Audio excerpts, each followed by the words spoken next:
Hi friends, ಇವತ್ತು ನಾನು ಪುರಿ ಜೊತೆ ಬಟಾಟಿ ಮತ್ತು ವಟಾಣಿ ಕಾಳು ಮಿಕ್ಸ್ ಮಾಡಿದ ಒಂದು ರಸಬಾಜಿ, ಮಸ್ತ್ ಕ್ರಿಸ್ಪಿಯಾಗಿರೋ ಪುರಿ, ಪುದೀನ ಹಾಕಿದ ಗಟ್ಟಿ ಚಟ್ನಿ ಮಾಡಿದ್ದೆ ಫ್ರೆಂಡ್ಸ್. ಬೆಸ್ಟ್ ಕಾಂಬಿನೇಷನ್ ಆಗಿತ್ತು ಫ್ರೆಂಡ್ಸ್. ಈ ರಸಬಾಜಿ ಪುರಿ ಜೊತೆ ಭಾಳ ಅಂದ್ರೆ ಭಾಳ ರುಚಿ ಆಕೈತಿ. ಬರ್ರಿ ಹೆಂಗೆ ಮಾಡೋದು ನೋಡ್ಕೊಂಬರೋಣ. ಒಂದು ಕುಕ್ಕರ್ಗೆ ನಾನಿಲ್ಲೇ ಹಸಿರು ವಟಾಣಿ ಕಾಳು, ಬಟಾಟಿನ ಸಣ್ಣ ಪೀಸ್ ಹೆಚ್ಚಿ ಹಾಕ್ಕೊಂಡು ಒಂದು ಸೀಟಿ ಮಾಡಿ ಇಟ್ಕೊಂಡೀನಿ. ಈಗ ಇಲ್ಲೇ ನಾವು ಪಲ್ಯ ಮಾಡೋಕೆ ಒಗ್ಗರಣೆ ಹಾಕ್ಕೊಳ್ಳೋಣ. ಬಾಳ್ಗಿ ಬಿಸಿ ಇಟ್ಕೊಂಡು ಅದಕ್ಕೆ ಎಣ್ಣೆ ಕಾಸ್ಕೊಂಡೇನಿ.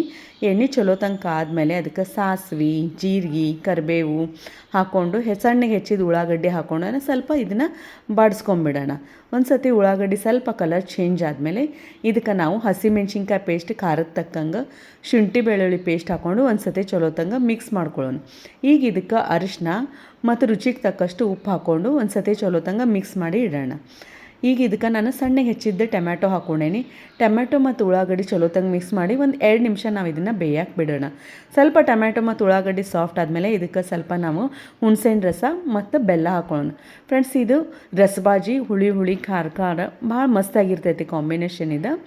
ಈಗ ಉಳ್ಳಾಗಡ್ಡಿ, ಟೊಮ್ಯಾಟೊ ಮತ್ತು ಹುಣಸೆಹಣ್ಣು ರಸ ಆದಮೇಲೆ ಸ್ವಲ್ಪ ಬೇಯಕ್ಕೆ ಬಿಡೋಣ. ಇಲ್ಲೇ ನಮ್ದು ಹಸಿರು ಬಟಾಣಿ ಮತ್ತು ಬಟಾಟಿ ಮಸ್ತ್ ಸಾಫ್ಟಾಗಿ ಬೆಂದೈತಿ. ಒಂದು ಚಮಚದಷ್ಟು ಹಸಿರು ಬಟಾಣಿ ಮತ್ತು ಬಟಾಟಿನ ಒಂದು ತಾಟಿಗೆ ತೊಗೊಂಡು ಒಂದು ಸ್ಮ್ಯಾಶರ್ ತೊಗೊಂಡು ಚಲೋ ತಂಗ ಸ್ಮ್ಯಾಶ್ ಮಾಡ್ಕೊಂಬಿಡೋಣ. ಫ್ರೆಂಡ್ಸ್, ಯಾಕಂದ್ರೆ ನಾನಿಲ್ಲಿ ಗ್ರೇವಿ ಆಗೋಕ್ಕೆ ಉಳ್ಳಾಗಡ್ಡಿ, ಟೊಮ್ಯಾಟೊ, ಕೊಬ್ಬರಿ ಅಥವಾ ಗೋಡಂಬಿ ಇದೆ ಯಾವುದು ರುಬ್ಬಿ ಹಾಕಿಲ್ಲ ಗ್ರೇವಿ ತಿಕ್ನೆಸ್ ಬರಾಕ. ಸೊ ಅದಕ್ಕೆ ನಾನು ಈಗ ಪೇಸ್ಟ್ ಮಾಡಿ ಹಾಕೇನಲ್ಲ ಬಟಾಟಿ ಮತ್ತು ವಟಾಣಿನ, ಅದನ್ನು ಆ ಪೇಸ್ಟನ್ನು ನಾವು ಇದಕ್ಕೆ ಹಾಕ್ಕೊಂಡು ಚಲೋ ತಂಗ ಗ್ರೇವಿ ಟೈಪ್ ತಿಕ್ ಮಾಡ್ಕೊಂಬಿಡೋಣ ಗ್ರೇವಿನ. ನೋಡಿರಿ, ಇದಕ್ಕೆ ಯಾವುದೂ ಮಸಾಲೆ ಹಾಕಿಲ್ಲ, ಆದರೂ ಇದು ಪಲ್ಯ ಸಖತ್ ಟೇಸ್ಟಿಯಾಗಿರ್ತೈತಿ. ಈಗ ನಾವು ಇದಕ್ಕೆ ಬೇಯಿಸಿದ ಬಟಾಟಿ ವಟಾಣಿ ಹಾಕ್ಕೊಂಡು ಅದು ಸ್ಮ್ಯಾಶ್ ಮಾಡಿದ್ದು ಬಟಾಟಿ ವಟಾಣಿ ಹಾಕ್ಕೊಂಡು ಚಲೋ ತಂಗ ಮಿಕ್ಸ್ ಮಾಡಿಕೊಂಡು ಒಂದು 2 ಕುದಿ ಇದನ್ನು ಕುದಿಸ್ಕೊಂಡು ಸಣ್ಣಗೆ ಹೆಚ್ಚಿದ ಕೊತ್ತಂಬರಿ ಹಾಕ್ಕೊಂಡ್ಬಿಟ್ರೆ ನಮ್ದು ಬಟಾಟಿ ಮತ್ತು ವಟಾಣಿ ಕಾಳದ ರಸಬಾಜಿ ಇಲ್ಲೇ ರೆಡಿ ಆಗೈತಿ ಫ್ರೆಂಡ್ಸ್. ಕೊಬ್ಬರಿ ಚಟ್ನಿ ಮಾಡ್ಕೊಂಬರೋಣ. ಮಿಕ್ಸರ್ ಜಾರ್ಗೆ ಕೊಬ್ಬರಿ, ಹಸಿಮೆಣ್ಸಿನ್ಕಾಯಿ, ಶುಂಠಿ, ಬೆಳ್ಳುಳ್ಳಿ, ಕೊತ್ತಂಬರಿ ಹಾಕ್ಕೊಂಡು ಪುದೀನ ಹಾಕ್ಕೊಂಡು ಜೀರಿಗೆ, ರುಚಿಗೆ ತಕ್ಕಷ್ಟು ಉಪ್ಪು, ನಿಂಬೆಹಣ್ಣು ರಸ ಹಾಕ್ಕೊಂಡ್ಬಿಟ್ರೆ ನೀರು ಸ್ವಲ್ಪ ಕಮ್ಮಿ ಹಾಕ್ಕೊಂಡು ಇದನ್ನು ಗಟ್ಟಿಯಾಗಿ ರುಬ್ಕೊಂಡ್ಬಿಟ್ರೆ ಟೇಸ್ಟಿಯಾಗಿರೋ ಗಟ್ಟಿ ಚಟ್ನಿನೂ ರೆಡಿ ಆಗೈತಿ ಫ್ರೆಂಡ್ಸ್. ಈಗ ನಾನಿಲ್ಲೇ ಪುರಿ ಹಿಟ್ಟು ಕಲಿಸೋದನ್ನು ಹೇಳ್ಕೊಡ್ತೀನಿ ಬರ್ರಿ. ಒಂದು ಪರಾತದ ಚಪಾತಿ ಹಿಟ್ಟು ತೊಗೊಂಡೇನಿ, ಅದಕ್ಕೆ ಸ್ವಲ್ಪ ಉಪ್ಪು ಹಾಕ್ಕೊಂಡೇನಿ, ಚೂರು ಸಕ್ಕರೆ ಹಾಕ್ಕೊಂಡೇನಿ. ಸಕ್ಕರೆ ಹಾಕಿದ್ರೆ ಕಲರ್ ಚಲೋ ಬರ್ತೈತೆ ಅಂತಾರೆ. ಸೊ ಅದನ್ನು ಹಾಕ್ಕೊಂಡು ಒಂದು ಅರ್ಧ ನಿಂಬೆಹಣ್ಣನ್ನು ಹಿಂಡ್ಕೊಂಡ್ಬಿಡ್ತೀನಿ ಫ್ರೆಂಡ್ಸ್. ನಿಂಬೆಹಣ್ಣು ಹಿಂಡೋಲಿಂದ ನಮ್ಮದು ಪುರಿ ಒಟ್ಟು ಆಯ್ಲಿ ಆಗಂಗಿಲ್ಲ, ಎಣ್ಣೆ ಹಿಡಿಯಂಗಿಲ್ಲ.